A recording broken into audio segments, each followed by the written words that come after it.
Bom, gente, vamos trazer agora mais detalhes sobre as eleições deste ano. É claro que a gente está com um olho nos conflitos no Oriente Médio, mas com outro também aqui no território nacional. Porque o presidente Lula está, neste momento, cumprindo uma agenda de compromissos ao lado do vice-presidente Geraldo Alckmin e também do ministro da Fazenda, Fernando Haddad. Tudo isso aqui no interior de São Paulo. E a expectativa é de que Lula defina, ao longo da viagem, as candidaturas para o maior colégio eleitoral do país. O Misael Manetti vai trazer mais detalhes para a gente, é claro, essa expectativa, porque hoje podemos ter, inclusive, um martelo batido para saber se Fernando Haddad vai concorrer ao governo do estado, se Geraldo Alckmin terá uma missão aqui no estado ou se até mesmo pode formar uma chapa presidencial, repetindo a dobradinha de 4 anos atrás. Misael, traz mais detalhes para a gente. Uma boa tarde, meu amigo. Essa é a nossa expectativa com essa tríade reunida aqui em São Paulo. Cássio, muito boa tarde para você, para todo mundo que acompanha o 3 em 1. Como você mencionou, o presidente Lula cumpre a agenda no interior de São Paulo, logo mais aqui, acompanhado do ministro da Fazenda, Fernando Haddad, do PT, e também do vice-presidente da República, Geraldo Alckmin, do PSD. A gente já sabe que a grande questão é quem vai ser o concorrente de Tarcísio pelo governo, né, aqui no estado de São Paulo. E o principal nome é ele, Fernando Haddad. Fontes de dentro do PT que eu conversei falam que o presidente Lula está fazendo pressão em Fernando Haddad, que não estaria interessado em concorrer a tentar a vaga para governador aqui em São Paulo. Mas ele estaria fazendo pressão, como eu costumo dizer, barra convencimento, tentando convencê-lo. E Fernando Haddad parece que está aceitando, a gente ainda não sabe. Essa é realmente a nossa expectativa de ver esse martelo batido, talvez nas próximas horas, quiçá nos próximos dias. Mas também tem o nome de Geraldo Alckmin na jogada, que pode ser um concorrente importante. Apesar de a gente já saber a grande popularidade do governador Tarcísio de Freitas, do Republicanos, aqui ainda resta saber quem o PT, quem a esquerda deve escolher como um nome possível para tentar entrar nesse embate, e esses dois nomes são os principais. Dificilmente um terceiro nome deve surgir. Já ventilaram, por exemplo, Simone Tebet, por ser um nome que trabalharia mais com a centro-direita e até com a centro-esquerda, não seria aquele nome mais radical de esquerda, mas isso já parece estar descartado, então a gente fica com os nomes de Fernando Haddad e Geraldo Alckmin na jogada. Aproveitando a oportunidade no 3 em 1, também existe uma incógnita muito grande, né, para saber quem será o vice de Tarcísio de Freitas, se é Felício Ramute ou se é André do Prado. Então, aos poucos, a gente está vendo o desenho se formar. Hoje tem um compromisso em Valinhos, região de Campinas. Logo menos também tem compromisso do presidente Lula aqui em São Paulo. Eles vão participar de uma cerimônia, que envolve indústria e desenvolvimento, por isso a presença de Geraldo Alckmin, que também é ministro, e a gente vai tentar bastidores, vamos tentar acompanhar para saber algum detalhe, se eles vão ter algum tipo de conversa mais robusta envolvendo eleições. Dificilmente não vão ter, né? Porque esse é o grande assunto e o tempo está acabando, o período de desincompatibilização está chegando e eles precisam resolver isso para ontem. Cássio.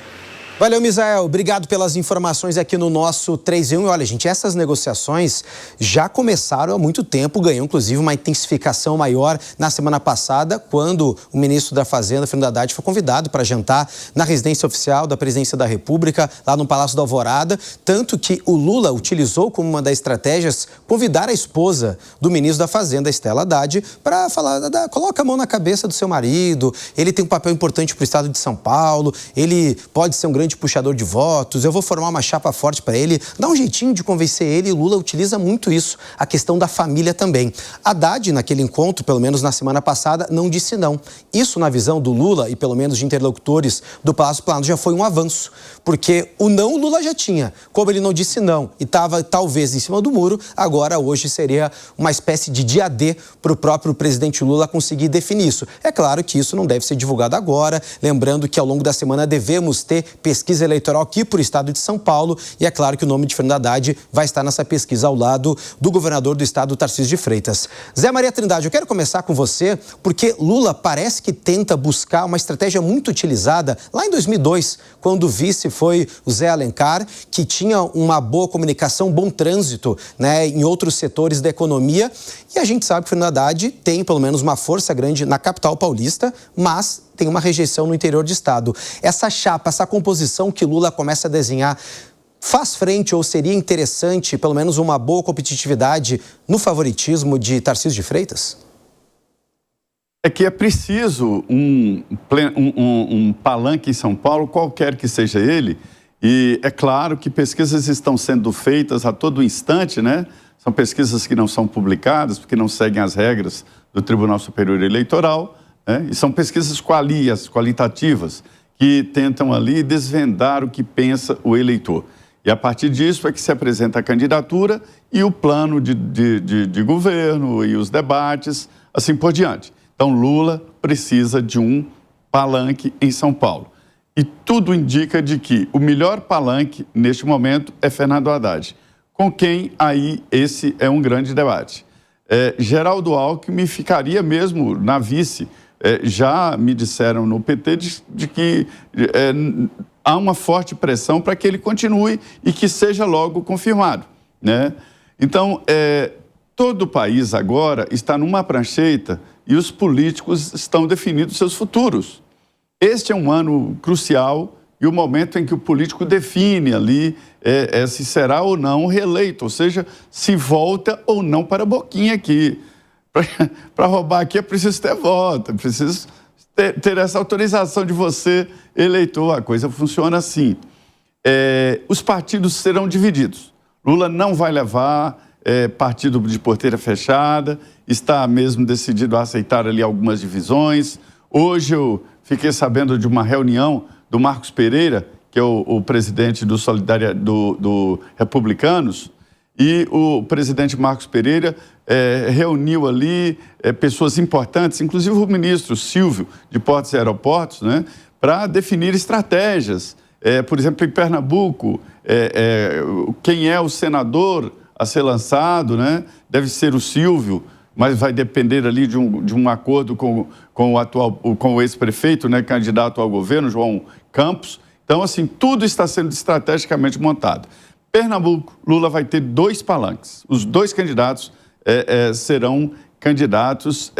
serão defensores de Lula, para se ter uma ideia. E em São Paulo, a ideia é contar também com o apoio de alguns partidos, como o PSD, o Republicanos, que tem o governo de São Paulo, né? O Tarcísio de Freitas é do Republicanos. Enfim, haverá uma junção geral na tentativa, sabe, de fazer um bom Congresso Nacional. É incrível. Mas cada vez que eu converso com líderes aqui, com presidentes de partidos, a grande preocupação que eu ouço é fazer um Congresso Nacional, ou seja, mais deputados e mais senadores. Ô Alangani, a gente tem pelo menos a sensação, a impressão de que o cenário, pelo menos o cerco, vai se fechando em torno do nome de Fernando Haddad. Parece que não há mais saída. Ele tem que aceitar essa missão, como foi dito pelo próprio presidente Lula, mas, querendo ou não, ele tem as suas demandas, tem as suas preocupações e já deixou isso muito claro de formar uma chapa forte, uma chapa que dialogue com outros eleitores, uma chapa que fure a bolha do PT. E aí, vários nomes são ventilados, se fala aí Simone Tebet, tem o próprio ministro, né, do empreendedorismo, Márcio França, mas o nome de grande força, estão falando do presidente da Fiesp, o Paulo Scaff, que seria um nome que traria o eleitorado, né, mais de centro, que traria pelo menos aquele eleitor do interior, que praticamente já teria ali um voto quase dado no Tarcísio. Você acha que essa chapa formada, pelo menos que está sendo especulado, ventilado, entre Haddad e Scaff, pode dar bom, pode inclusive incomodar o Tarcísio de Freitas? Olha, é claro que você colocar o Scaff de vice, né, acaba tendo um peso, fura um pouco a bolha de esquerda, mas eu vejo que é uma missão praticamente impossível. O Tarcísio está muito consolidado, está muito forte, mas é claro que do ponto de vista eleitoral, até pensando na eleição presidencial, você precisa de uma chapa forte aqui em São Paulo. Você precisa de um palanque aqui em São Paulo. Mesmo que você saiba que a probabilidade de você perder seja muito alta, mas isso talvez você leve votos para o presidente, né? E agora a situação vai se tornando mais difícil e, lógico, né? O presidente Lula, já que tem bastante experiência com eleições, sabe que vai enfrentar um adversário muito difícil. Algumas pesquisas já colocam o Flávio Bolsonaro na frente de Lula. Portanto, para ele, aqui em São Paulo, né, é algo muito importante. Ele precisa desse capital eleitoral aqui em São Paulo. E o Haddad não vai ter muita escolha, né? Ele até tinha como objetivo pessoal dar um tempo da política, mas aí um chamado do presidente da República, como é que você vai fazer? Eventualmente, se o Lula é reeleito, talvez ele garanta também até um cargo no governo, caso ele perca aqui em São Paulo. E, na pior das hipóteses, perdeu uma eleição e aí ele vai cuidar da sua vida, com seus objetivos pessoais. Então, não tem muita escolha para o Haddad. É aquele jogador que praticamente vai para o sacrifício, que a probabilidade dele perder é muito grande, vai para o sacrifício pelo time. Bom, gente, o pessoal da rádio, a gente vai para um rápido intervalo, mas a gente segue com o nosso 3 em 1 em todas as outras plataformas. Fábio Perno, ainda sobre esse assunto, o Alan Gani disse que é praticamente impossível a vitória de Fernando Haddad. Você segue nessa mesma linha? Há pelo menos uma possibilidade ou o real objetivo do presidente Lula, formando uma chapa mais competitiva, é tirar cada vez mais votos do próprio Tarcísio, formar um palanque forte e, é claro, eleger mais deputados e também senadores? É claro que o presidente Lula e ninguém do PT vai falar isso abertamente, mas o objetivo aqui em São Paulo seria perder de pouco. Perder de pouco para que o presidente Lula não corra o risco de sair de São Paulo com uma grande desvantagem em relação a Flávio Bolsonaro. Porque esse perder de pouco, no caso da eleição para o governo, enfim, para o governo de São Paulo, seria um resultado para lá de honroso para o PT, que sempre perdeu de muito. E não foram poucos os momentos que o PT nem ameaçou, né? nem foi um segundo turno. Por exemplo, em 2018, o finalista contra João Dória foi Márcio França, não foi o PT. Né? Por exemplo, a gente já viu a eleição aqui em São Paulo do Mário Covas contra o Francisco Rossi, Mário Covas contra Paulo Maluf. O PT nem ia para o segundo turno. Mas entre as muitas coisas improváveis que eu ouvi nos últimos dias, e é claro que em política eu não duvido de mais nada, está essa informação que você mencionou há pouco, que passou a circular nas últimas horas, de que o Paulo Scaff poderia ser o vice do Haddad. Olha, eu já disse que, enfim, repito, em política eu não duvido de mais absolutamente nada. Só que, voltando um pouco no tempo, Paulo Scaff já era o presidente da Fiesp no tempo do pacto da Fiesp. Uma figura, né, uma alegoria tão presente naquelas manifestações em favor do impeachment da Dilma. Criativo, né? Muito, muito. Criativo. Enfim, sem dúvida. Aliás, a Fiesp, também na gestão Paulo Scaff, que diga-se, foi quem mais incentivou a presidente Dilma a aprontar aquelas coisas que ninguém entendeu até hoje no setor no setor energético, o que acabou tumultuando o setor de energia elétrica. Ô, Pipero, o Paulo Scaff, claro, o nome dele sempre aparece quando tem uma disputa eleitoral, não parece até trazendo para o mundo do futebol aquele técnico quando o time está no rebaixamento, correndo risco, chama aquele técnico que é especialista naquilo. Aí a gente pode botar aí Família Dias, o Lisca, enfim, alguns técnicos, chama eles que salva o time ou pelo menos, né, consegue se manter na primeira divisão. Parece que até o PT está tentando, de certa forma, pelo menos nessa expressão de perder por pouco, é isso. Ó, o Scaff foi o único jeito de a gente conseguir mais votos e perder de pouco. Mas com o Paulo Scaff tem uma coisa, o time aí seria rebaixado mesmo, porque ele perdeu todas as eleições que ele tentou aqui em São Paulo até hoje. Agora, tem uma coisa, né? Eu acho que o PT faz muito tempo, e esse governo tentou isso, né?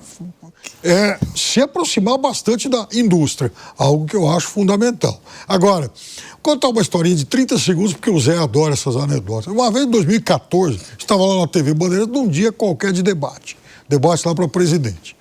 Paulo Scaff, como se sabe, é amigo íntimo de Michel Temer, ainda tem esse detalhe, né? Temer, é amigo do Temer. Aí ele chega lá na Bandeirantes e tal, naquele momento, Temer candidato a vice da Dilma e tal. Aí tá passando lá alguém, presidente, em quem que o senhor vai votar? Aí ele falou assim, eu voto no Temer. Alguém falou assim, mas o Temer é o candidato a vice. Bom, vou votar nele. Aí, Zé, o famoso rolê aleatório, né? O Paulo Scaff sempre presente aí nas discussões, querendo ou não, um nome que sempre é ventilado. Se eu não me engano, ele chegou para o segundo turno, Piperno? Ou não, só atingiu um terceiro lugar uma vez? Terceiro lugar. Só terceiro, né? Ele ficou sempre no pódio. Tá sempre ali, tá pegando bronze ali, mas enfim. É claro que tudo isso, essas conjunturas, essas ligações serão ainda muito bem estudadas. Ô Zé, em relação também à questão do Lula, né, convocando essas reuniões, praticamente isso a gente traz uma outra leitura. Se Haddad é quase certo para o governo do estado, praticamente certo também a chapa presidencial de Alckmin com Lula. Pois é, olha, o Brasil antes tinha uma tradição de não se importar com o vice. Era até anedota, o Jô Soares tinha uma história, um bordão, né? Vice não, aí chegava alguém e falava, olha, viemos aqui te fazer um convite. Pois não, convidado para ser vice. Ele fala, não, peraí, não existe vice. Vice não vale nada. Aí ele começava, né? Você já viu alguma estrada, vice, não sei o quê? Viaduto, vice, fulano de tal, não tem. Um prédio, vice. Uma sala com o nome vice, não. Aí, de repente, o Brasil mudou completamente e veio a onda dos vices assumirem, né? Veja bem, fizeram bons governos. O Itamar Franco, o Michel Temer, né? Porque foram depois do impeachment. Ou seja, o vice se transformou numa figura importante de repente, porque há também a possibilidade de impeachment, de cassação de mandato, enfim. Antigamente você ficava rezando para um avião cair para os vices assumirem, né? Eles falam aqui, Cássio, que o avião de terça-feira é carregado para Brasília. Vêm os deputados e os suplentes ficam rezando por esse avião. Então, não pegue esse avião de terça-feira para Brasília, ele é carregado de urucubaca. O vice e o suplente são igual aqueles urubus que tem que esperar o boi morrer para ter alimentação. Mas o negócio é o seguinte, o vice tomou uma importância muito grande e ele tem que agregar, ele tem que somar.